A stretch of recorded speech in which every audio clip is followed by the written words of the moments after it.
Hey watch lovers, Brad from Brent Miller Jewelers, back with you today with two Tudor Ranger models. One here on the fabric NATO strap and the other one on the hybrid rubber and leather strap.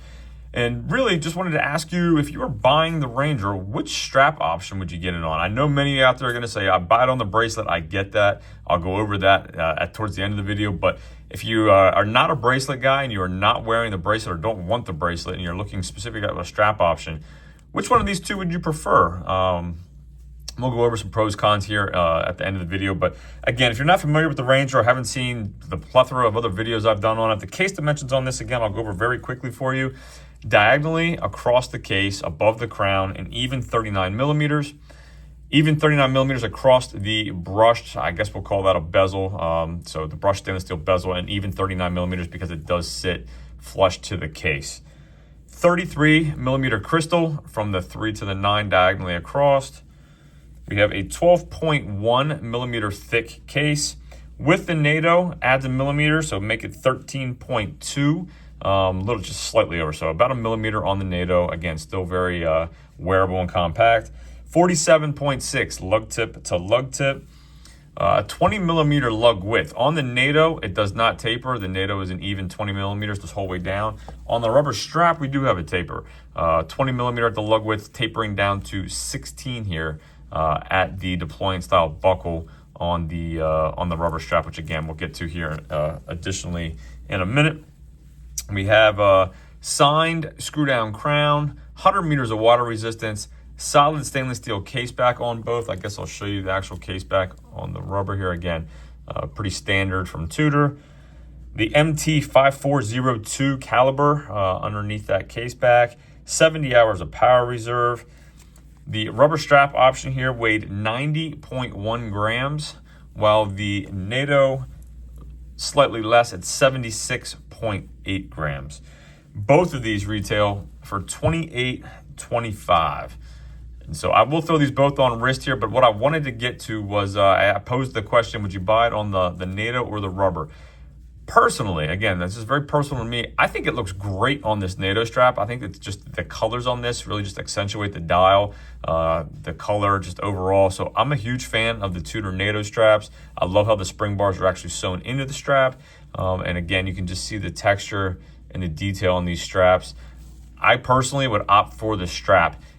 Caveat to that is, if you don't want or need this hybrid rubber strap. And what I mean by that is, if you like the hybrid strap, I would absolutely buy this watch on the strap, and here's why. If you want to add the NATO later, that's going to cost you $170 with the pin style buckle here.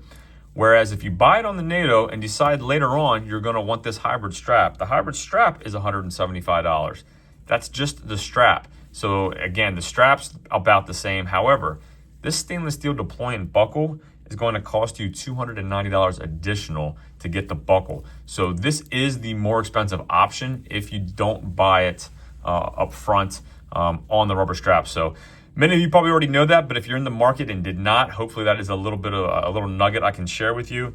Last but not least, I know, again, we have the bracelet monsters out there who will only buy on bracelet, and I get that. The bracelet on these does cost $850. So if you think you may wear the bracelet, obviously that's probably your best bet. Try to find one, buy it on bracelet, and then consider the strap options after the fact. However, if you don't need the bracelet, these are both great options. And again, personally, if I'm buying the Ranger, this NATO strap has to be a part of it, whether I buy it separately after the stainless steel bracelet or not. I just think this NATO looks great. So I've rambled on long enough.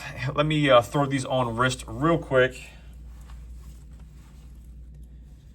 Again, I have a 6 3/4 inch wrist. Here is the NATO.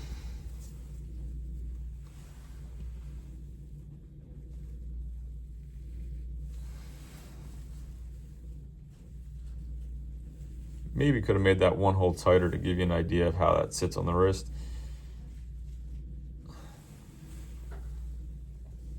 And I'll give you a quick shot of it on the rubber.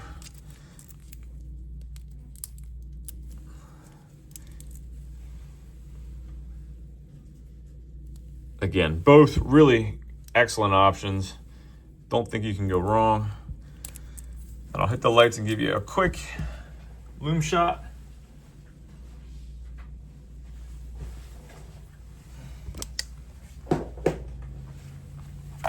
As always, if there is anything I can do for you, anything at all, shoot me an email, brad@brentlmiller.com, and let me know, NATO or hybrid on the Tudor Ranger. Thanks for viewing, and we'll see you in the next video.